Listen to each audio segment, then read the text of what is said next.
We now enter the very last session of the Doha Forum, which entails a bit of a generational shift. We just ended the previous session talking about one of the oldest institutions in the world, an institution that's turning 75. Well, our next guest is very far away from his 75th birthday. In fact, he is one of the world's youngest and newest heads of state.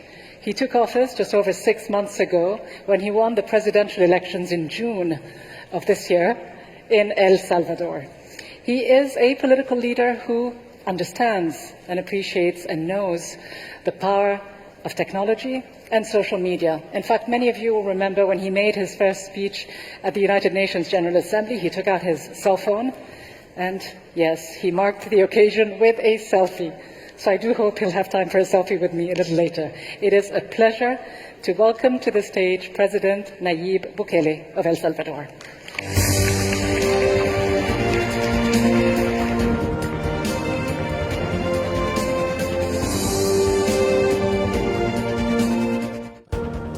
Thank you, everybody.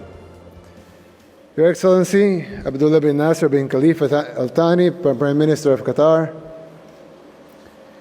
Your Excellencies, Prime Ministers, members of cabinets of all the countries participating in this forum, my wife Gabriela, and my daughter Laila, who's just turned 4 months today.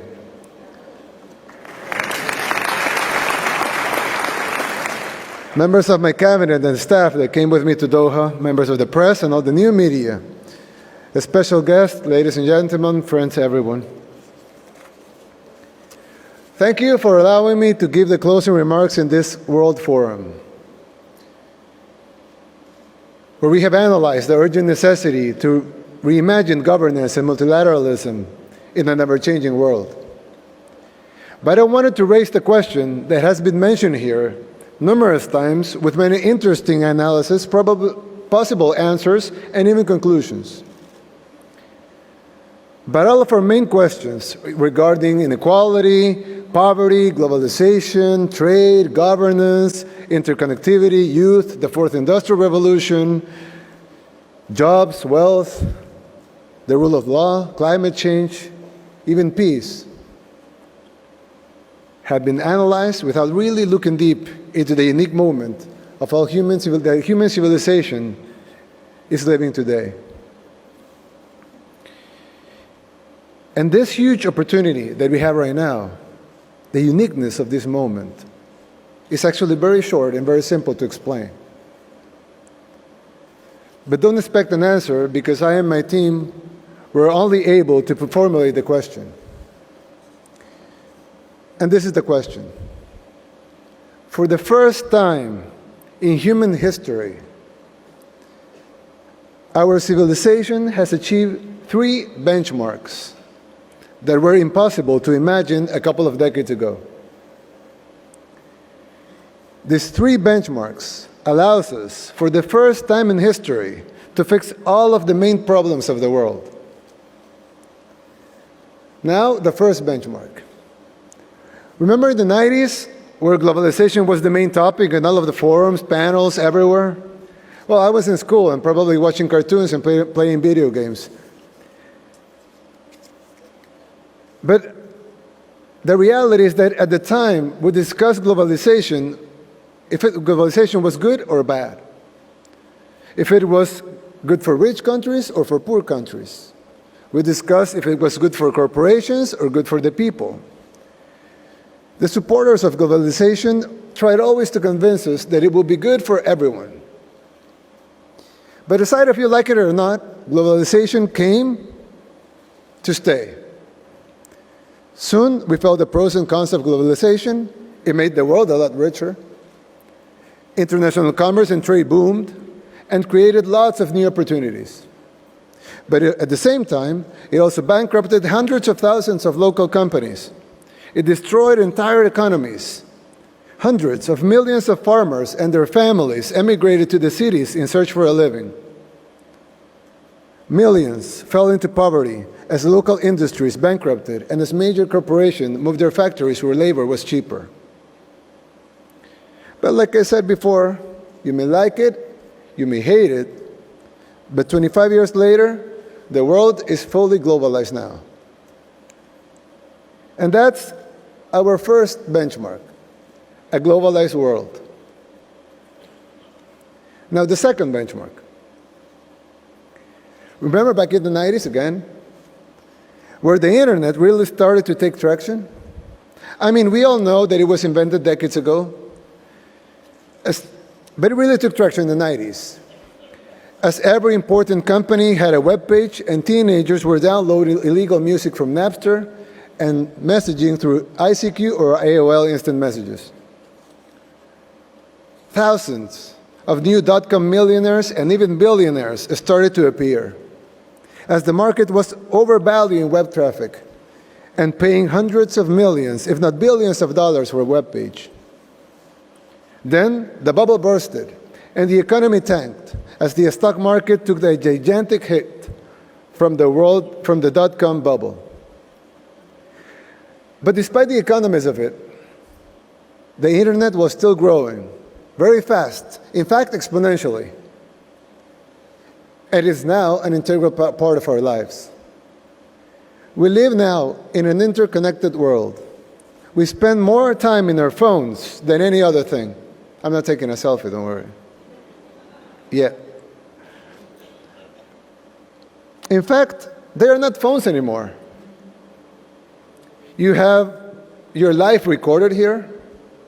You have all of your friends texting you while I'm saying this speech.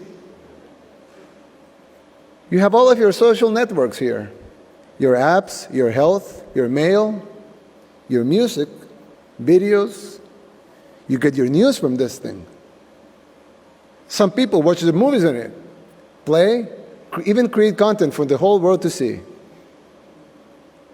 And every year, it penetrates more and more.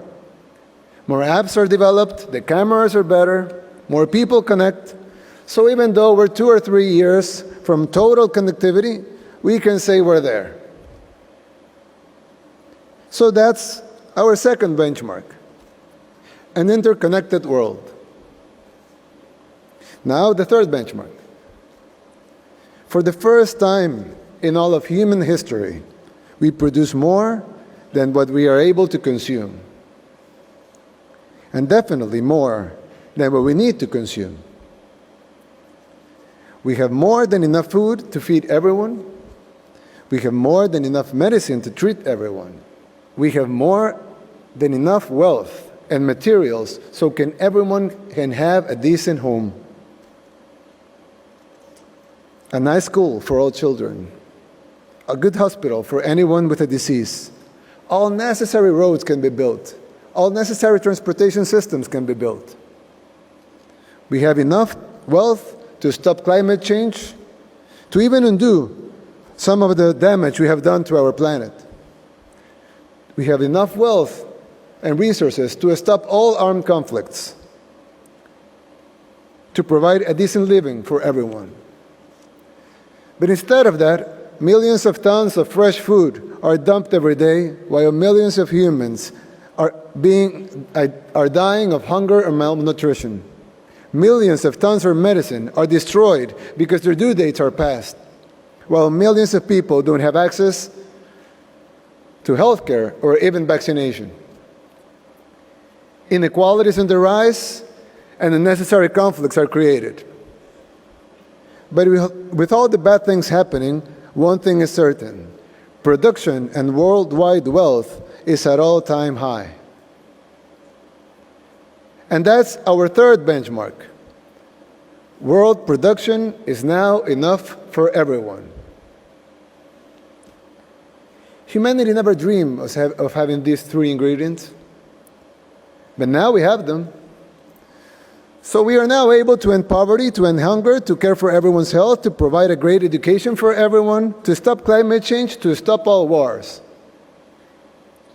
We just need the political will of the leaders of the world. This couldn't have been done before. This couldn't have been said before. Because the world wasn't globalized. So if you needed a perk from India and you were in Mexico, well, that was a tough one. Before the world was interconnected, Just to give you an example, a health record from a person in Brazil could take days and a lot of resources to reach a doctor treating that same person in Germany. A software developer in El Salvador, in my country, could not collaborate with a developer in Japan, and both of them be able to create something new, putting pieces together from both sides of the world. Now they can. Before we produce enough of everything, we couldn't feed some without leaving others with no food. Nations and societies had to compete only to survive. But we have none of those problems anymore. We are now fully globalized, fully interconnected, and we produce more than what we need to consume. So there, no more excuses, no more benchmarks to be met, no more time to wait. So we are obliged, it is our responsibility to create the world every generation since the dawn of civilization has dreamed of. We have the three ingredients humanity never had before.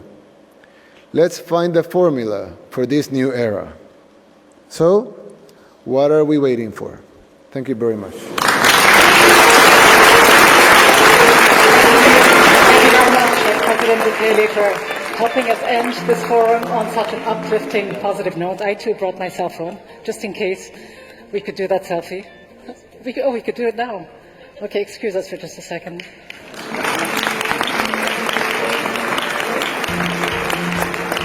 Thank you very much indeed. Thank you so much, President Bukele. And so now, as we do end this session, it is a pleasure to thank you all for being here, for making it such a memorable event. Thank you, of course, to our host, Doha, and the State of Qatar. I also want to thank all the wonderful panelists and speakers we've had over the past 2 days.